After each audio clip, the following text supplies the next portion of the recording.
Nagsimula ang pelikula sa pagpapaliwanag ng isang siyentipiko sa binagong gawin ng mga langgam pagkatapos ng isang kamangha-manghang at mahiwagang kaganapan sa kosmiko sa ibabaw ng Earth. Pinag-uusapan din niya ang tungkol sa isang entomologist na nagngangalang Dr. Hobbs na natuklasan ang isang uri ng langgam na nagsasagawa ng mga hindi pangkaraniwang pag-ugali gaya ng mga pagpupulong, pakikipag-usap, at kung ano ang tila paggawa ng desisyon. Pagkatapos ay nakakita kami ng isang kulay berdeng langgam na pumapasok sa isang kolonya at nilalason ang reyna ng langgam.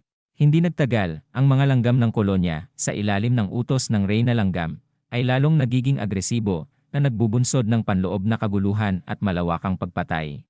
Biglang nagsimulang salakayin ng mga itim na langgam ang kanilang mga natural na mandaragit, kabilang ang mga mantis, salagubang, millipedes, at gagamba na nagdulot ng pag-akyat sa populasyon ng langgam.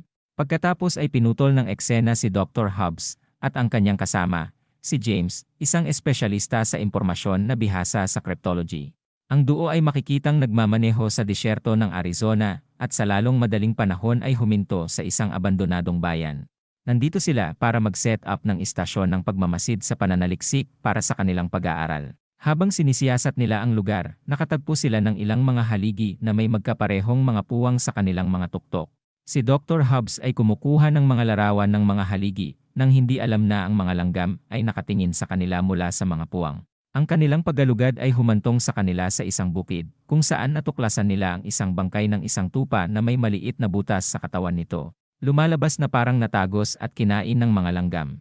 Ipinaliwanag ni Dr. Hobbs na karaniwang inaatake ng mga equatorial ant ang anumang bagay na nakakaapekto sa kanyang supply ng pagkain, at ang kanilang pag-ugali ay na-trigger ng mga partikular na amoy. Hindi nagtagal, nakilala nila ang isang may-ari ng farmhouse na nagngangalang Mr. Eldridge at ang kanyang pamilya na naghahanda na gumamit ng mga kanal na puno ng gasolina upang sunugin ang mga langgam.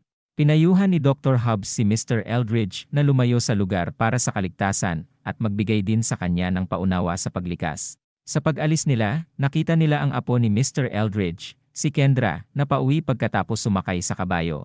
Sa susunod na eksena, matagumpay na naiset up ni na Dr. Hobbs at James ang isang computerized lab sa isang selyadong simboryo sa loob ng maikling distansya mula sa mga haligi. Lumipas ang 12 araw, ngunit kulang pa rin sila ng impormasyon tungkol sa kolonya ng langgam. Nakatanggap sila ng maraming tawag mula sa kanilang base, na binanggit na hindi na sila maaaring manatili doon ng mas matagal at hinihimok silang kolektahin ang data sa lalong madaling panahon. Upang simulan ang aktibidad ng langgam, sa wakas ay nagpasya silang itumba ang mga haligi at itala ang mga aksyon ng mga langgam. Sa gabi, sinasalakay ng mga langgam ang sakahan ni Mr. Eldridge at inaatake ang kanilang alagang kabayo.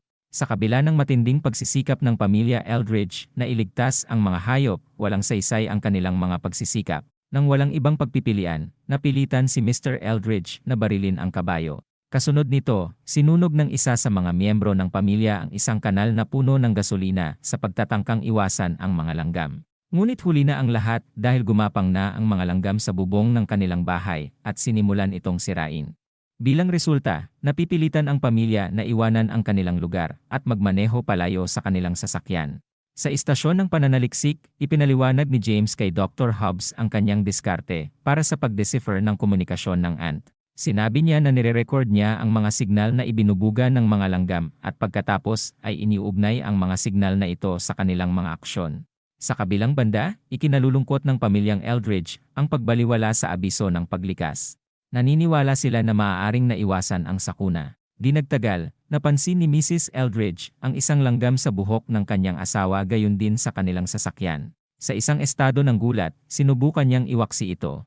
Ang panandaliang pagkagambalang ito ay nagreresulta sa pagkawala ng kontrol ni Mr. Eldridge sa sasakyan na humahantong sa isang aksidente.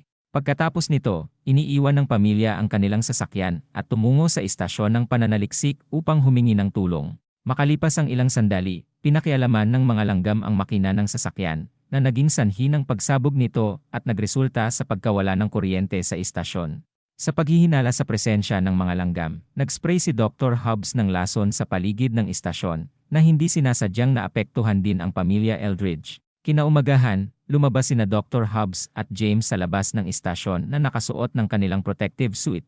Natuklasan lamang sina Mr. at Mrs. Eldridge na nakahiga sa lupa na walang malay. Ipinahayag ni James ang kanyang kalungkutan sa kanilang kalunos-lunos na pagkamatay, ngunit mukhang walang pakialam si Dr. Hobbs. Ang kanyang atensyon ay nakatuon lamang sa kung paano pinasabog ng mga langgam ang kotse.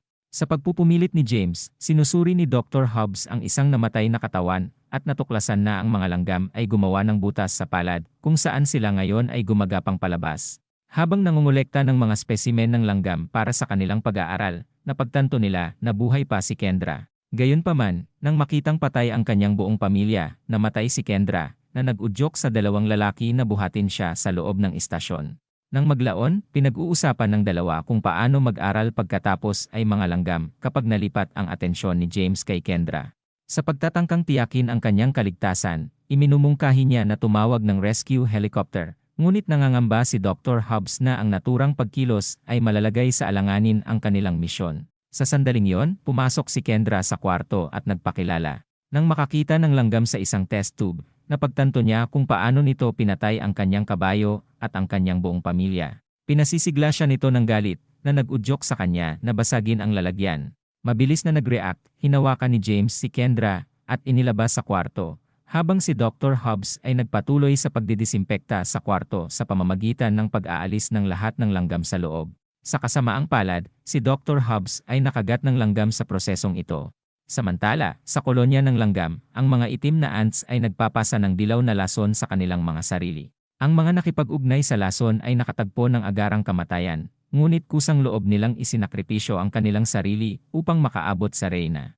Sa paglunok ng lason, nagkakaroon ng immunity ang reyna, pagkatapos ay naglalagay siya ng dilaw na itlog. Nang sumunod na araw, nakipag-ugnayan ang base kay Dr. Hobbs, nagtatanong tungkol sa pag-unlad at kung nakatagpo ba sila ng sinumang sibilyan. Pinili ni Dr. Hobbs na magsinungaling at tinatanggihan ang anumang pakikipag-ugnayan sa mga sibilyan. Pansamantala, ipinagpatuloy ni James ang pagdedecode ng wika ng ant mula sa mga tape recording. Kapag nilapitan siya ni Dr. Hobbs, ipinahayag ni James ang kanyang optimismo na malapit na siyang makipag-usap sa mga langgam. Ipinakita niya sa doktor ang isang nakikitang signal ng mga langgam, sa kabila ng walang ideya kung ano ang ibig sabihin nito. Bukod dito, nagtanong si James tungkol sa pagliligtas kay Kendra, kung saan maling tiniyak sa kanya ni Dr. Hobbs na malapit na siyang iligtas ng isang helicopter. Sa susunod na umaga, nagkaroon ng maikling chit-chat si James kay Kendra, kung saan nalaman niyang wala na itong mga kamag-anak. Dahil sa pakikiramay, inalok niya siya ng almusal at sinasamahan siya sa lugar na imbakan ng pagkain. Nang magtanong si Kendra tungkol sa kanilang layunin, ipinaliwanag ni James na nandoon sila para sa pagsasaliksik. Di nagtagal, ipinatawag ni Dr. Hobbs si James at inihayag ang isang nakagugulat na pagtuklas. Ang mga haligi ay sumasalamin sa init ng araw pabalik sa istasyon, na nagiging sanhi ng pagtaas ng panloob na temperatura ng istasyon. Sa loob lang ng 1.5 oras, tumataas ang temperatura ng 5 degrees. Sa gitna nito, isiniwalat din ni Dr. Hobbs na ang reyna ng langgam ay nakalunok ng lason, na nagresulta sa pagsilang ng mga weaver ants na lumalaban na ngayon sa lason. Pagkatapos ay ibinahagi ni James ang kanyang mga alalahanin tungkol sa pag-iwan sa kanilang sasakyan sa labas, ngunit nilinaw ni Dr. Hobbs na sadyang inilagay ito doon bilang pang-akit. Ang paghahayag na ito ay ikinagulat ni James, dahil naniniwala siyang ang kanilang misyon ay nakasentro sa pananaliksik sa halip na makisali sa isang digmaang nagbabanta sa buhay. Kasunod nito, tinanong ni James si Dr. Hobbs tungkol sa inaasahang helicopter, ngunit itinatakwil ng huli ang kanyang mga alalahanin at ipinaalala sa kanya ang kanilang pangunahing layunin. Nang marinig ito, nagpasya si James na makipag-ugnayan sa base para humiling ng helicopter, hindi lang para kay Kendra kundi para sa kanyang sarili. Gayunpaman, habang sinusubukan niyang tumawag, sinisira ng mga langgam ang kanilang telepono na humahadlang sa anumang contact sa base. Kasabay nito, napansin ni James na namamaga ang kamay ni Dr. Hobbs dahil sa naunang kagat ng langgam. Upang makayanan ang tumataas na temperatura, gumagawa si Dr. Hobbs ng mga pagsasaayos sa air conditioning system. Lumalabas na kaya ng mga tao ang temperaturang hanggang 120 degrees, habang ang computer system ay magsasara sa 90 degrees. Pagkaraan ng ilang sandali ng pag-iisip, gumagawa si James ng plano na gumamit ng high-frequency sound wave upang lansagin ang mga pilar. Bilang pagsang-ayon, naglalabas sila ng malakas na sound wave na nagreresulta sa pagkabasag ng mga bagay na salamin sa loob ng istasyon at ang kasunod na pagbagsak ng mga poste, isa-isa. Samantala, isang itim na langgam ang sumusubok na kumagat sa isang kawad sa isang sulok ng air conditioner. Gayunpaman, sa lalong madaling panahon ay naging biktima ito ng isang mantis, na lahat ay nasasaksihan ng isang berdeng langgam. Bilang paghihiganti, kagat-kagat ng berdeng langgam ang mantis, at ang kaguluhang ito ay nagdudulot ng pagkagambala ng electrical circuit sa loob ng istasyon. Bilang resulta, huminto sa paggana ang air conditioner, tumataas ang temperatura ng istasyon at humahantong sa biglaang pagsara ng lahat ng mga computer at electronic device. Sa gitna nito, sinusubukan ni Dr. Hobbs na magsalita tungkol sa pananakit ng kanyang kamay, ngunit hindi siya pinapansin ni James at nakatuon lang sa pagpapalamig sa istasyon. Pagkaraan ng ilang oras, iniimbestigahan niya ang pangunahing supply ng kuryente sa istasyon at inaalam ang dahilan ng pagkawala ng kuryente. Namangha siya nang malaman na ang mga langgam ay tiyak na na-target ang makina na sumusuporta sa buong sistema ng istasyon. Ang mga sound wave na inilabas ni James ay napuksa ang malaking bilang ng mga weaver ants sa loob ng mga haligi. Pagkatapos ay nakita namin ang mga itim na langgam na sistematikong inaayos ang mga yumaong manghahabi na mga langgam na parang naghahanda sila para sa paghihiganti. Habang lumalalim ang gabi, bumababa rin ang temperatura ng istasyon sa ibaba 70 degrees na nagpapahintulot sa mga sistem na mag-restart. Ginagamit ni James ang pagkakataong ito para magpadala ng ilang senyales sa mga langgam. Di nagtagal, sinamahan siya ni Dr. Hobbs at sinikap niyang unawain ang mensahe na ipinaparating ni James sa mga langgam. Gayunpaman, may parisukat lang sa papel. Nang tanungin, ipinaliwanag ni James na ang matematika ay isang pangkalahatang wika sa mga matatalinong nilalang at umaasa siyang ito ay nagsisilbing isang epektibong paraan ng komunikasyon. Pansamantala, natutulog si Kendra nang umakyat ang isang berdeng langgam sa kanyang katawan at tinitigan siya.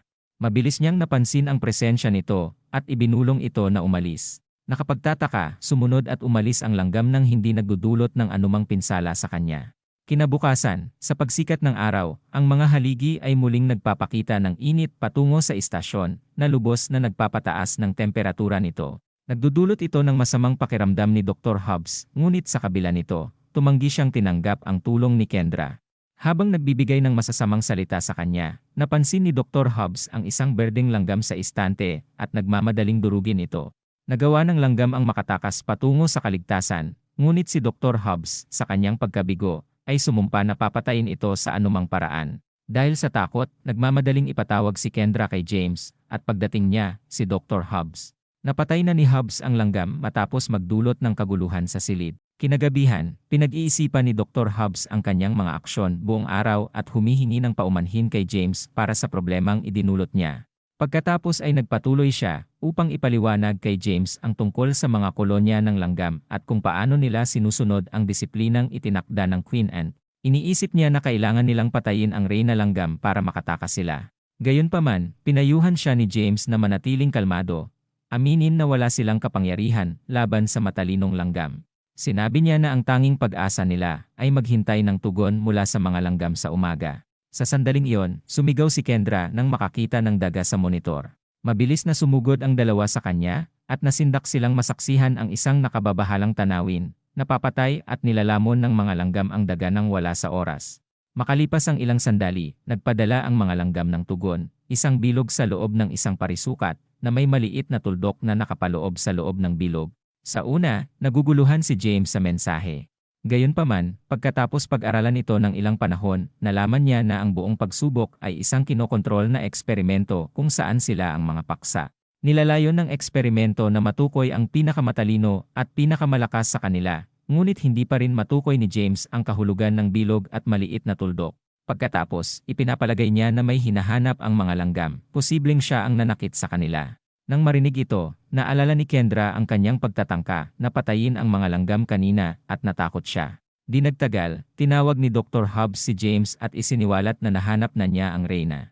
Kinagabihan, nakipagsapalaran si Kendra sa labas ng istasyon na nakayapak, kumakanta sa sarili. Hindi nagtagal, lumabas ang mga langgam sa lupa at kinagat ang kanyang mga paa, dahilan para mapaiyak siya sa sakit.